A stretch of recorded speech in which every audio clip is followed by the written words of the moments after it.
Welcome to the Real Board Loft. I'm Trip Forman. Today we have real team rider Camden Hoover with us. Hello, Camden. Hi, Trip. How are you? Oh, God. Camden, are you nervous? No, are you? I guess I am. I must be nervous. I don't think I've ever reviewed a board that's been used this many times. 4 years of love. 4 years of total nose riding domination. Let's talk about the board. This is a Ricky Carroll, Ricky Retro 3, Yep.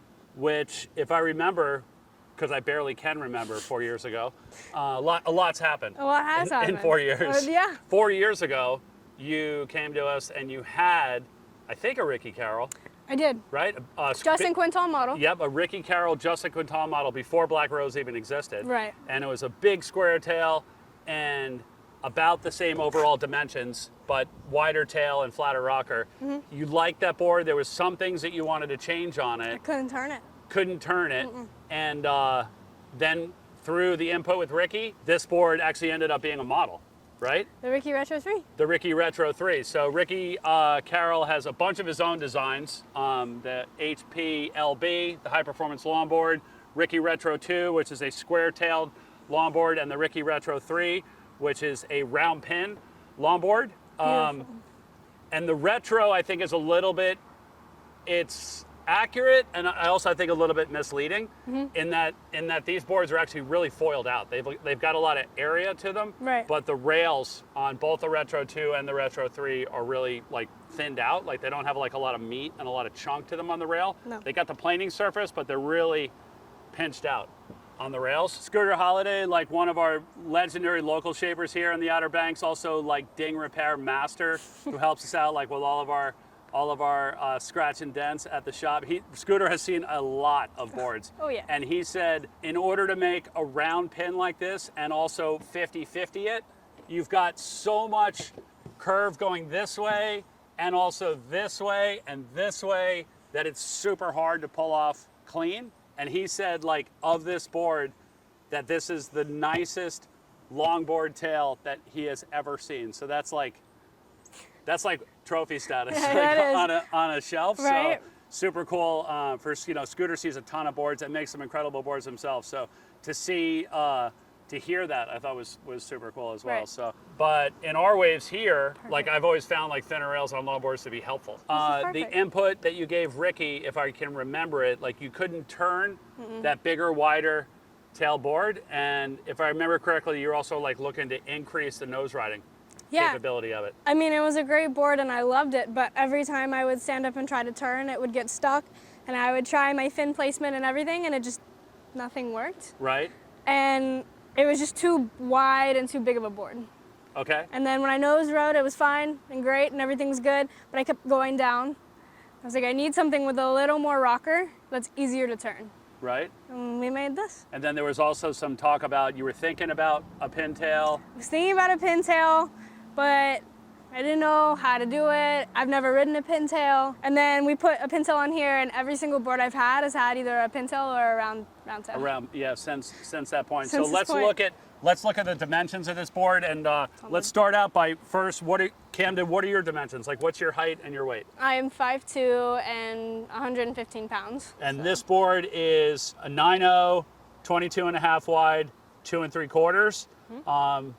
For those of you that don't know about Ricky's boards, like he always puts the length of the board of the first two numbers in the serial number. That's how you can always find out the length. So it starts out with a 9.0, so that's what it is.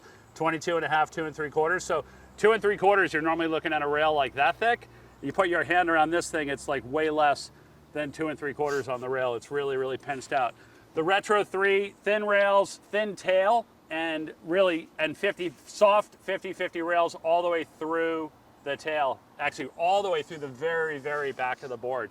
And so this is obviously a speed controller as far as like keeping the board tight in the pocket when you're on the nose. Right. When you have a crisp rail, the water has a defined exit point on the bottom, and so the water just releases off the board with no friction, and then that's how you actually can generate more speed than what that wave has. By putting a 50-50 rail back here, the water sucks onto the rail and holds onto it, and it's almost like the wave is holding the board in the pocket and not allowing you to race out on the shoulder and then stuff the nose. Right, which is what was happening on the other board. Yep, exactly. So let's talk about this board.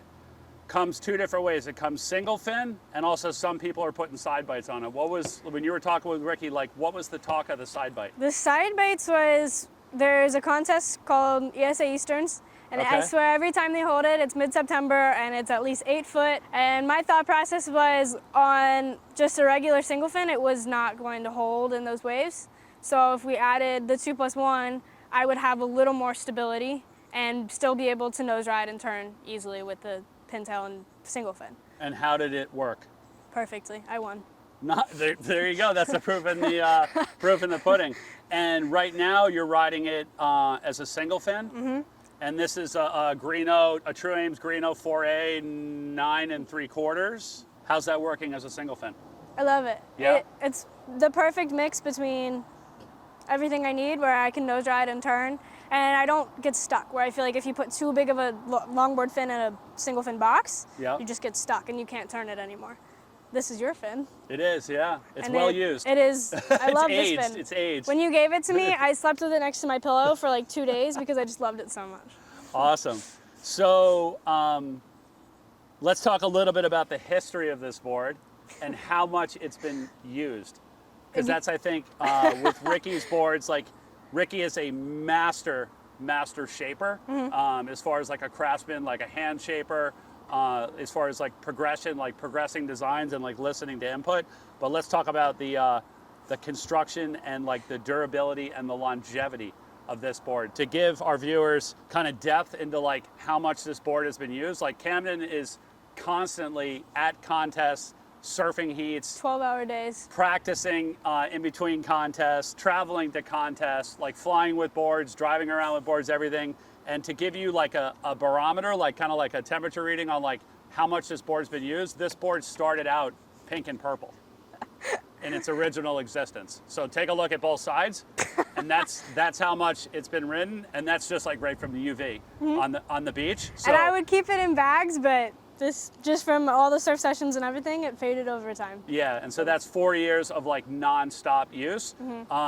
But that's only the color work, right? The actual board, the board itself is still, the deck is still fine. There's no like D-lams in it. There's no like huge dents or buckles in it. The thing is still like completely structurally sound. Yeah, that board, I had a final session on it a couple of weeks ago, and I just like started crying. I was like, this thing is amazing, and I love this board.